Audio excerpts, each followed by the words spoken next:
Að lokum að bjóða Steinþór Þórðarson velkominn hér í ræðupúlt í dag. Gjörðu svo vel, Steini.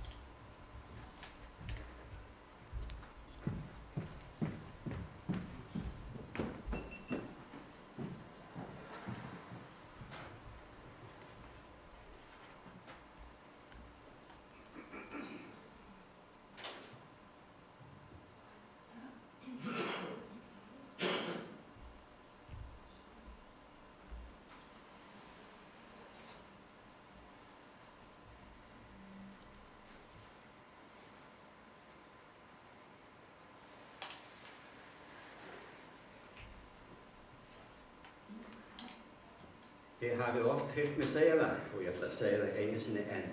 Það er svo gaman að lesa Biblíuna, að læra eitthvað af því óendanlega miklu og fróðlegu efni sem Guð hefur gefið okkur í einni bók. Kærleiksbréf Guðs til okkar mannanna er einmitt heilög ritning í Biblían og þar er að finna svo margt sem er svo fróðlegt. En það er líka svo margt sem að maður hefur lesið mörgum sinnum og það hefur bara ekki einhvern veginn náð að svona eins og festa rætur í minni manns. Eins og þetta, þá voru risar á jörðinni. Þetta er að finna bara mjög snemma í Biblíunni. Hvað, í 5. eða 6. kafla í 1. Mósebók, einföld setning, þá voru risar á jörðinni. Ég hef lesið þetta ótal sinnum í gegnum hálfa öld eða meira sem að Guð hefur leyft mér að fræða aðra Guðs orð. En svo gerðist það á dögunum að það var maður sem kom að mála við mig og sagði ég las þessa setningu í Biblíunni. Þá voru risar á jörðinni og hann vildi fá að vita eitthvað nánar um þetta.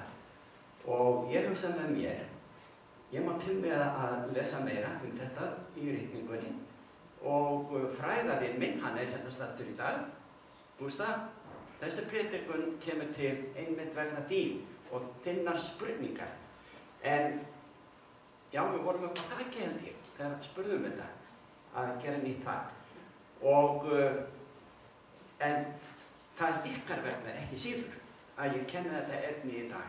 En sennilega er ég sjálfur sem græði mest á þessu. Vegna þess að þetta er einn af þessum vanræktu textum í Biblíunni, hvað mig snertir.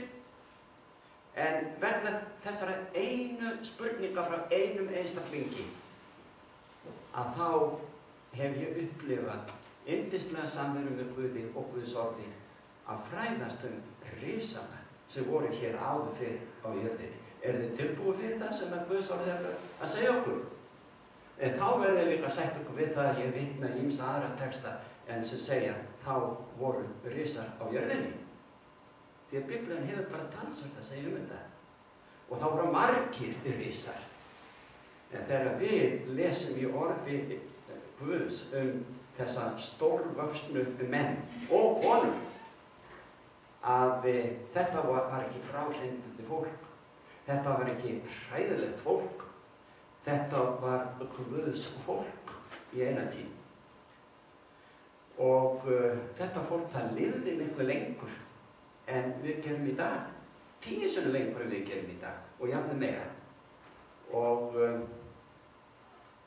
þetta er svo stórkostlegt efni vegna þess að Guð lofar að færa allt í þessari sköpun sem er svo gölluð og afbökuð í dag vegna tilkomu syndar í þessum heimi.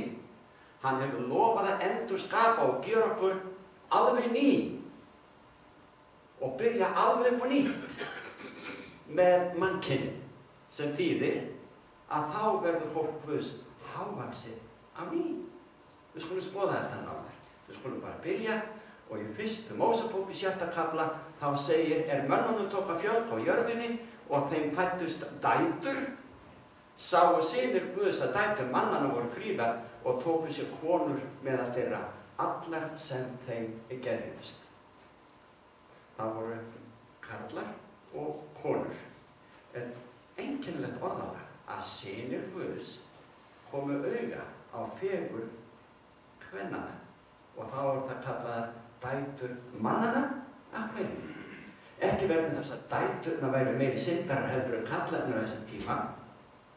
Þá voru til heilagt fólk á meðal Guðs barna, bæði karlar og konur. En eftir gjörð Kains alveg sérstaklega, að þá versnaði mannkyninu svo mikið að það, við munum lesa þetta rétt strax, að það eru hræðilegir glæpir sem tíðkuðust á meðal manna mjög snemma eftir syndi Adam og Evu og Kains og svo framvegis.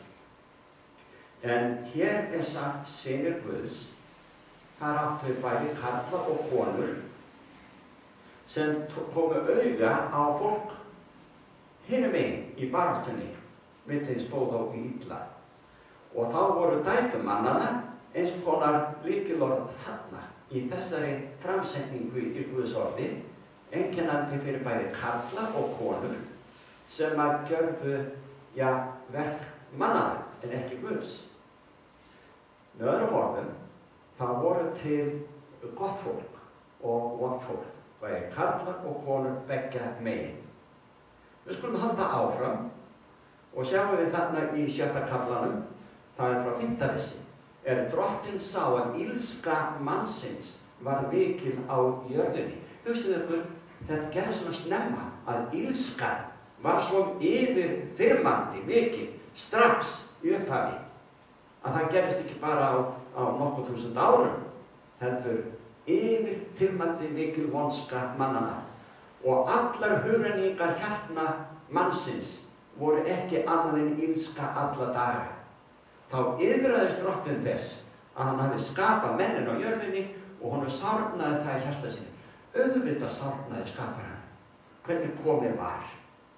Guð iðrar ekki eins og eftirsjá mann sem að eitthvað mér varð á, heldur honum sárnaði. Það þannig iðrun sem verið að lýsa í hjarta Guðs hér. Og í 7. versi drottinn sagði, ég vil afmá af jörðinni mennina sem ég skapaði, bæði mennina, fénaðinn, skriðkvikindin og fugla loftsins, því að mig iðrar að ég hefi skapað þau. Hvers á þau skepnurnar að kjálta? Dýrin, fuglarnir og svo framvegis. Syndin svo óskaplega skjálfuleg og áhrifamikil. Við gerum okkur ekki grein fyrir því. Við erum orðið svo samdauna synd í þessu mannkyni. En synd mannanna, Adam og Evu í byrjun, hafði áhrif á alla náttúruna. Dýr, fuglana, allt saman.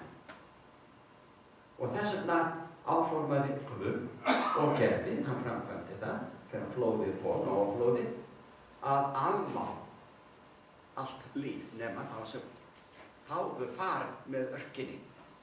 Og svo það að